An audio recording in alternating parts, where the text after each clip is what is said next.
ఇందిరమ్మ నమూనా ఇల్లు రెడీ. ఖమ్మం కూసుమంచిలో పూర్తయిన నిర్మాణం నేడు ప్రారంభించనున్న మంత్రి పొంగులేటి.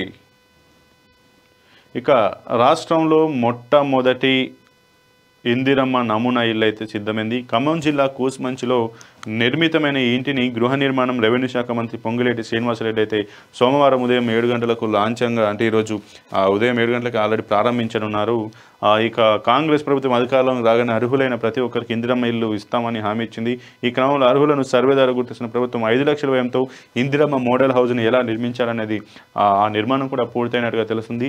ఇక ముఖ్యంగా ఇందిరమ్మ ఇల్లుకు సంబంధించి 5 లక్షల వరకు, అది కూడా ముఖ్యంగా కటిక పేదవారు ఎవరికైతే అత్యవసరమైన ఖచ్చితంగా ఇల్లు అవసరం అలాంటి వాళ్ళకి ఫస్ట్ ప్రియారిటీ ఇచ్చి ఆ తర్వాత మిగతా చేస్తామన్నది కూడా ఆల్రెడీ రాష్ట్ర గవర్నమెంట్ అయితే చెప్పినటువంటి పరిస్థితి. ఇక దానికి సంబంధించి నమూనా ఇందిరమ్మ ఇల్లుని అయితే ఖమ్మంలో జిల్లాలోని కూసుమంచిలో అయితే నిర్మించారు. దాన్ని వాళ్ళ ఉదయం మంత్రి పొంగులేటి శ్రీనివాసరెడ్డి కూడా ప్రారంభించనున్నారు.